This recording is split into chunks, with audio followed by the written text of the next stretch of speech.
Iran na Marekani zimekubaliana kusitisha mapigano kwa muda wa wiki mbili, hatua iliyotangazwa na Rais wa Marekani Donald Trump, ikiwa ni pamoja na kufunguliwa kwa mlango wa bahari wa Hormuz kwa usafiri wa kimataifa. Waziri wa mambo ya nje wa Iran Abbas Araghchi amesema Tehran itatekeleza makubaliano hayo iwapo mashambulizi dhidi ya nchi hiyo yatasitishwa. Sambamba na hilo, Iran imewasilisha masharti 10 yatakayojadiliwa ili kufanikisha makubaliano ya kudumu. Mazungumzo ya kusaka mwafaka wa kudumu yanatarajiwa kuanza Ijumaa jijini Islamabad, Pakistan. Kwa mujibu wa mpango huo, Iran inataka kusitishwa kabisa kwa vita katika nchi za Iraq, Lebanon na Yemen, pamoja na kumalizwa kwa mapigano yote dhidi yake bila kikomo cha muda. Pia inapendekeza kumalizika kwa migogoro yote ya kijeshi katika eneo la Mashariki ya Kati. Masharti mengine ni kufunguliwa kwa mlango wa Hormuz na kuwekwa kwa utaratibu wa kuhakikisha usalama na uhuru wa usafiri wa baharini. Iran pia inataka kulipwa fidia kamili ya uharibifu wa vita, kuondolewa kwa vikwazo vyote vya kiuchumi na kurejeshewa mali na fedha zake zinazoshikiliwa nje.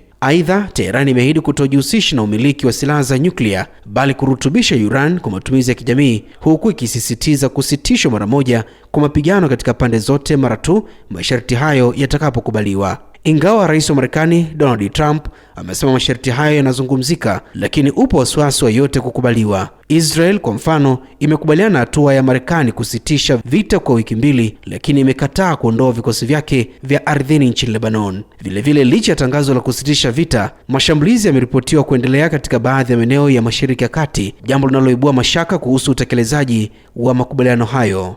Aidha, katika chapisho kwenye mitandao ya kijamii, Rais Donald Trump wa Marekani amesema kwamba amefikia uamuzi wa kusitisha mapigano dhidi ya Iran baada ya mazungumzo na Waziri Mkuu wa Pakistan Shehbaz Sharif na Jenerali Asim Munir, mkuu wa jeshi mwenye nguvu nchini Pakistan, ambao wamekuwa wakifanya upatanishi baina ya pande hizo mbili. Kama vita vitamalizika kwa msingi wa mapendekezo 10 kutoka Iran yaliyotajwa na Trump, itachukuliwa kuwa ni mafanikio ya kimkakati kwa Tehran. Kabla Trump hajatangaza hatua ya sasa, dunia ilikuwa inasubiri kuona hatua za Trump ambazo alisema angepiga madaraja na miundombinu ya umeme nchini Iran na kurudisha nchi hiyo katika zama za mawe endapo isingefungua mlango bahari wa Hormuz kufikia siku ya jana. Nikiripotia Rubaza Kimataifa, mimi ni Theophane Ngitu.